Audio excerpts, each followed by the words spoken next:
શ્યામ કુમારના નમસ્કાર। આજના વિડીયોમાં આપનું સ્વાગત છે। તો ચાલો દરરોજની જેમ આજે પણ મેળવીએ ઉપયોગી જાણકારી, પણ ચેનલને સબસ્ક્રાઇબ કરવાનું ભૂલતા નહીં। દાલ બાટી, સ્વાદિષ્ટ અને પૌષ્ટિક। દાલ બાટી એ માત્ર એક વાનગી નથી, પરંતુ આપણી રાજસ્થાની સંસ્કૃતિનું એક અંગ છે। આપણા ઘણા લોકોને દાલ બાટી ખાવાનો ખૂબ શોખ હોય છે, પરંતુ શું તમે જાણો છો કે દાલ બાટી આપણા સ્વાસ્થ્ય માટે પણ ખૂબ ફાયદાકારક છે? ચાલો જાણીએ દાલ બાટી ખાવાના કેટલાક ફાયદા। 1. પાચન તંત્ર માટે ફાયદાકારક। દાલ બાટીમાં ભરપૂર માત્રામાં ફાઇબર હોય છે જે પાચનતંત્રને સ્વસ્થ રાખવામાં મદદ કરે છે।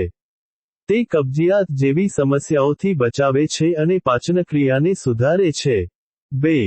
ઉર્જાનો સ્ત્રોત। દાલ બાટીમાં કાર્બોહાઈડ્રેટ્સ અને પ્રોટીન ભરપૂર માત્રામાં હોય છે જે આપણને લાંબા સમય સુધી ઉર્જા પૂરી પાડે છે। 3. હાડકાને મજબૂત બનાવે છે। દાલ બાટીમાં કેલ્શિયમ અને ફોસ્ફરસ હોય છે જે હાડકાને મજબૂત બનાવવામાં મદદ કરે છે। 4. વજન નિયંત્રણમાં મદદ કરે છે। દાલ બાટીમાં પ્રોટીન અને ફાઇબર ભરપૂર માત્રામાં હોય છે જે આપણને લાંબા સમય સુધી સંતુષ્ટ રાખે છે અને વધારાનું ખાવાની ઈચ્છાને દૂર કરે છે। 5. રોગપ્રતિકારક શક્તિ વધારે છે। દાલ બાટીમાં વિટામિન્સ અને મિનરલ્સ ભરપૂર માત્રામાં હોય છે જે આપણી રોગપ્રતિકારક શક્તિને વધારવામાં મદદ કરે છે। દાલ બાટી એ એક પરંપરાગત ભારતીય વાનગી છે જે દાળ અને બાટીથી બને છે।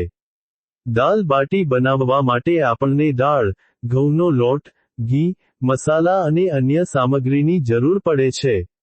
દાલ બાટી બનાવવાની રીત ખૂબ જ સરળ છે। દાલ બાટીને આપણે વિવિધ વાનગીઓ સાથે સર્વ કરી શકીએ છીએ જેમ કે ચૂરમા, રાયતા અને અન્ય। નોંધ: દાલ બાટીને તળીને બનાવવામાં આવે છે, જેના કારણે તેમાં કેલરીની માત્રા વધારે હોઈ શકે છે। તેથી, વજન ઘટાડવા ઈચ્છતા લોકોએ તેનું સેવન મર્યાદિત માત્રામાં કરવું જોઈએ।